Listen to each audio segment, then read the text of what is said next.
Hi there. Welcome to the Imperfect Prophet podcast for women who wonder. Frankly, as we go through life, I'm sure we wonder about a great deal. First as little kids, then as adolescents, then as young women, then as transitional women. What are we calling ourselves these days? And then you get to this point in life, or my point in life, when you're postmenopausal and wondering what's next. Wondering if the parade already passed you by. Join me, Wonder Wendy. I'm going to be your host as we talk about some of these unique challenges that face women today in a new millennium, going through menopause and trying to live a rich, full life. There might even be a few men and younger women that want to listen in too. That's okay. But there's a roller coaster and we're all on it. And I'm going to be your guide to help you figure out when you should close your eyes, when you should hang on, and maybe we'll explore some ideas for what works for you if it doesn't work for me, or vice versa. So join the conversation, pick up your favorite beverage, and we'll talk to you soon. Welcome to the Imperfect Prophet. Hey there. I have an ice cold, refreshing beverage. I hope you have something that's palatable for you as well. And I am excited to talk to you again. It's been a heck of a week. I don't know about you, but I'm having trouble keeping up with life. But that's the way things are in April in Phoenix. They try to get everything in before it gets hot and summer makes everyone disappear, like poof, disappear. But that's not what I want to talk about. There are some things we just know, right? That's what I want to talk about. You know, the sky is up, the earth is round, still round, by the way. You know, Artemis 2 just sent back a whole bunch of images of the earth and didn't uncover any surprises. We see round, not pizza, round ball. Sorry, flat earthers. How about palm trees or trees? I mean, obviously, we call them trees, so they must be trees. Except sometimes what we feel is obvious isn't actually true at all. And sometimes the moment you realize that is, well, a little unsettling. A few weeks ago, I was preparing a presentation, feeling pretty confident about my material, I might add, when I said something I have believed for as long as I can remember. All trees have rings. You know what I'm talking about. When you look at the stump of a tree, there are all those concentric circles. Each one represents a year in the life of the tree. They're called rings. Simple, clear, so true, right? Except I have a palm tree stump in my front yard.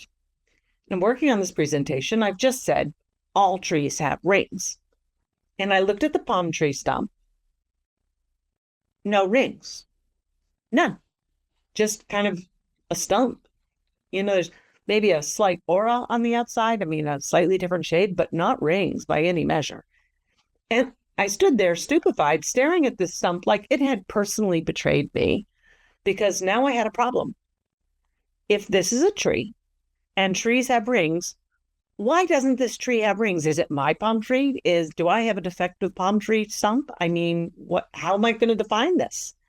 And more importantly, what else do I think I know that maybe I don't actually know? Now, because of who I am, I immediately went to my computer and asked, really, WTF is happening here? Okay, maybe I gave it a little more context because even ChatGPT isn't that smart, but you get the drift. And what I learned is this: palm trees aren't technically trees the way we think of trees. I know we call them trees, but apparently they aren't.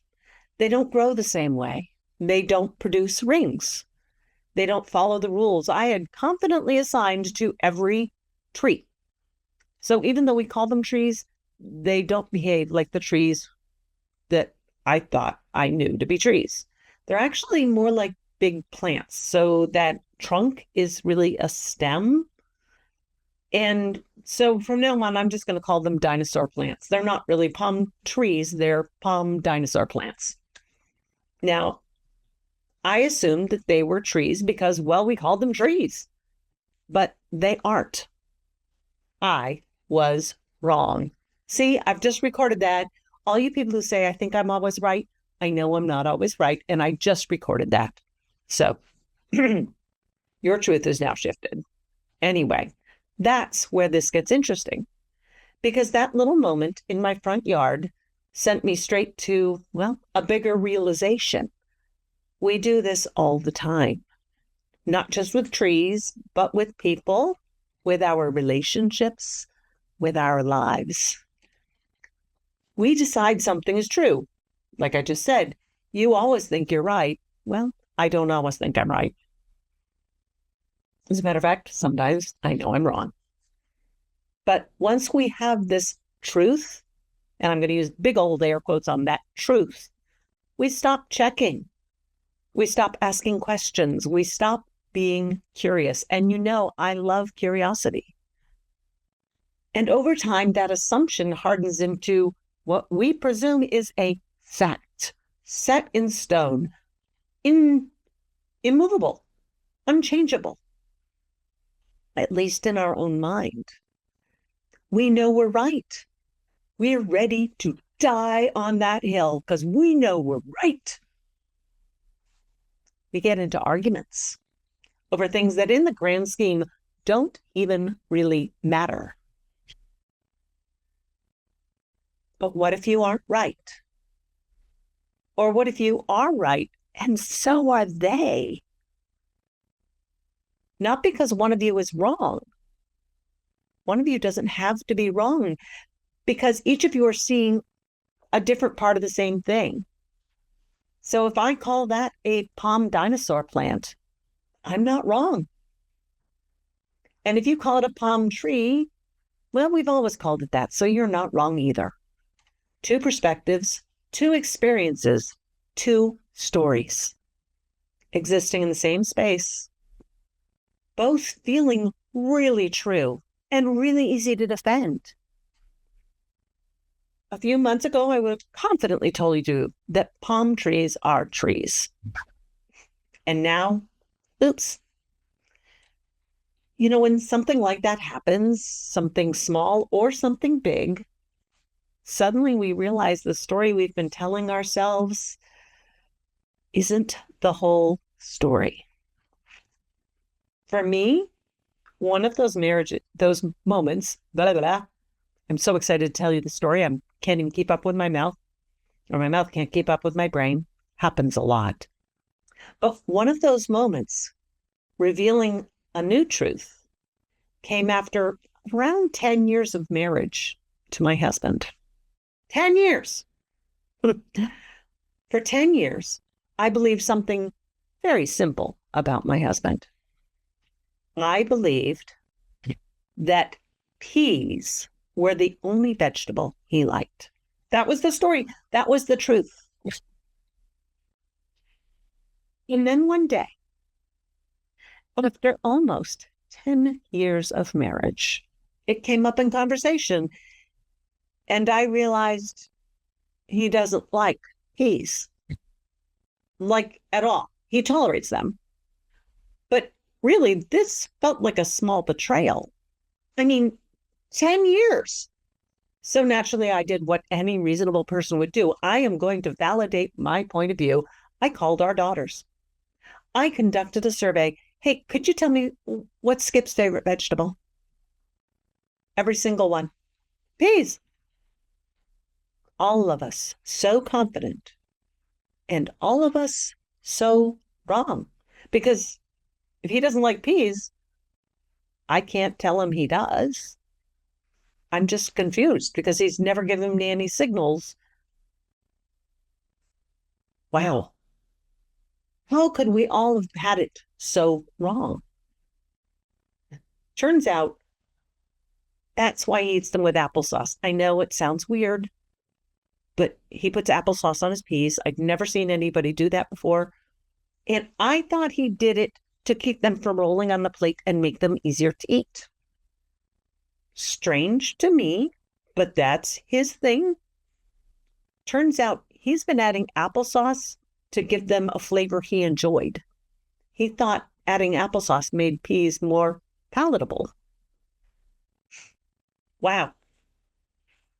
I'm still struggling It's been years now, but I still struggle with the fact that he doesn't like them, not even a little. Now, on the surface, I know this sounds ridiculous and petty. It's peas.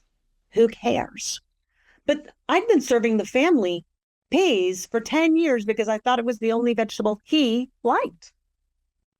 And getting something so basic wrong, well, you don't even realize you're getting it wrong. At some point early on in our relationship, I was, what vegetable would you like? And the answer was always peas, I guess. And he probably said that more than once. The answer was peas, not carrots, not broccoli, and certainly a no big thank you. Nope, no thank you to green beans. Just peas. That was the only thing he said he'd like. Turns out that's the one he finds the most benign, and he really doesn't like vegetables at all.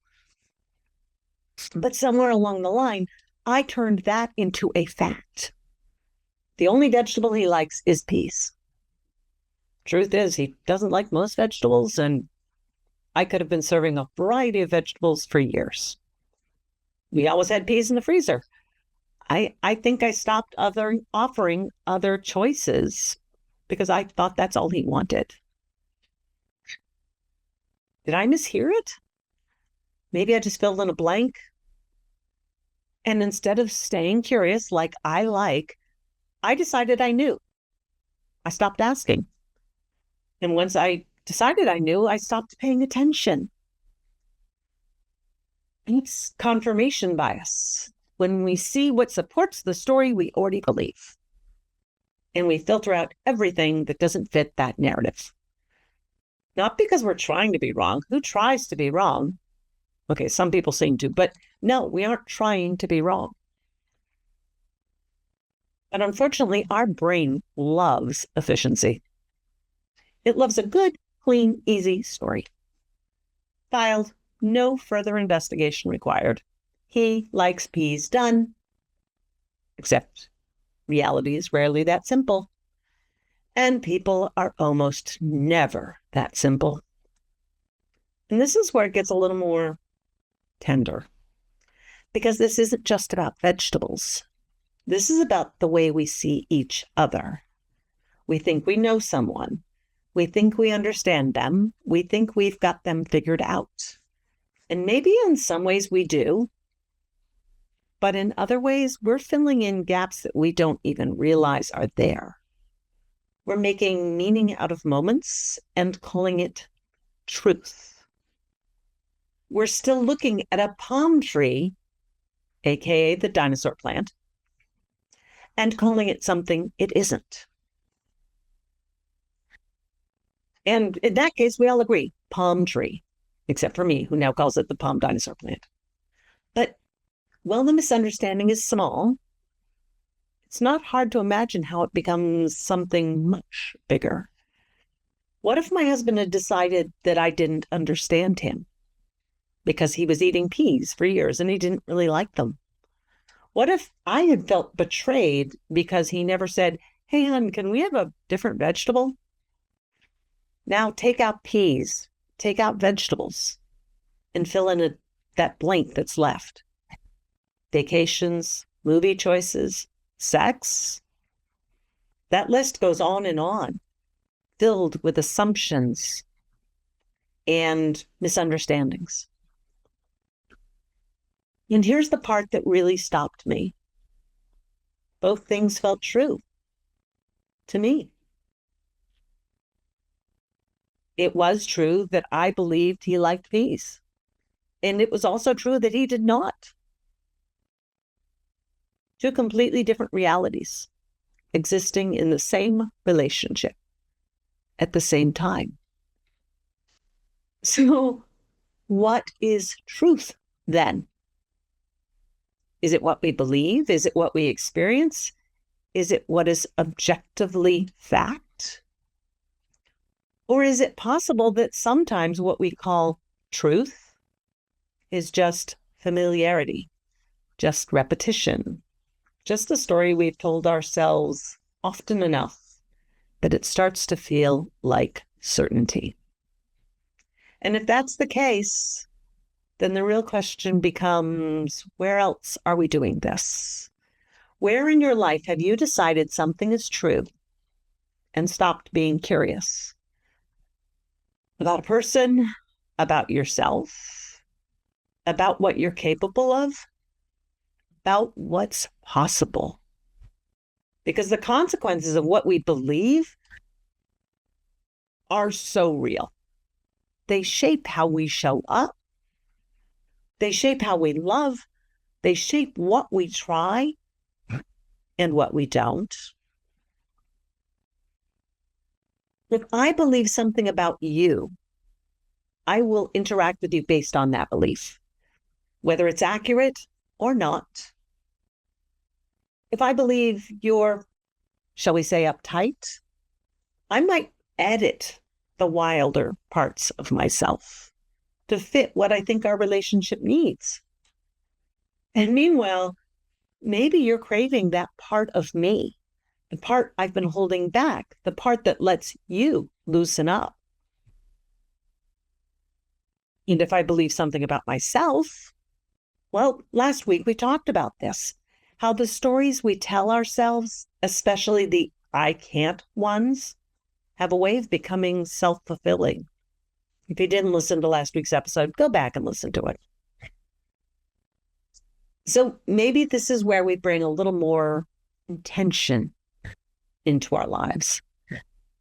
I don't want you to question everything to the point of paralysis. I realize that's easy to do too.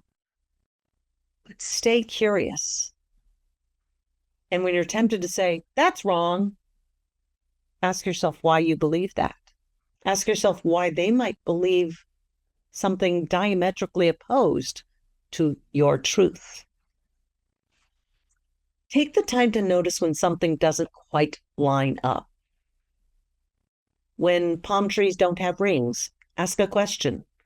When the story doesn't quite fit anymore, why are we always eating peas?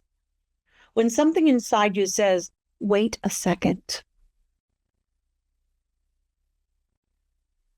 maybe that's not a threat to truth. Maybe it's an invitation to reconsider what we think we know. You know, history is full of moments where people defended something as truth, only to discover later there was more to the story. I mean, at what point, remember, people were pretty convinced the earth was flat. And the scientific minds that said otherwise were, well, at best, belittled, at worst, prosecuted and jailed for heresy. So maybe the goal isn't to cling so tightly, but to stay open enough to keep learning. Because truth, real truth, can handle being questioned. And maybe learning to listen to someone else's truth is what helps us in the small moments, on the playground and in the heated ones, on the road, across the fence line. Good neighbors, boy, that's a tough one. Because beyond our personal battles, there are real wars being fought over conflicting truths. People dying every single day. So this week, here's your gentle invitation, your little wonder-filled experiment. Yes, wonder-full with a dash in there. But notice where you feel certain and just gently get curious. Try seeing what you think you know from a different perspective. Now, you might not be wrong, but you might not be completely right either. And that space in between, well, that's where growth lives. That's where connection deepens. That's where a deeper truth, deeper truth, has a chance to emerge. Because it turns out even the things we're sure about can surprise us. Sometimes, well, it's a palm stump, a bowl of peas, and the quiet realization that there's more to the story. And around here, we're not planning to die, we're planning to live a life full of wonder and curiosity. If this episode made you think of somebody, send them the link and invite them to listen. Maybe you have a refreshing beverage with them and talk about it. That's how we grow our community and learn together. I look forward to talking to you again next week. And until then, stay hydrated and have a wonderful day. A day full of wonder.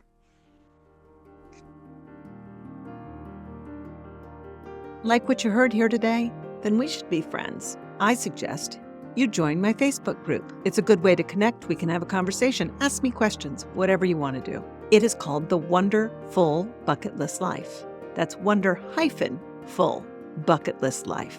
Be a bucket lister and join me on this adventure. Or you can go to my webpage, which is Wonder Wendy and Friends, join the mailing list, learn about the book I wrote, adventures that are coming up in the future, and other podcasts. I look forward to talking to you soon, and stay hydrated. Have a great day.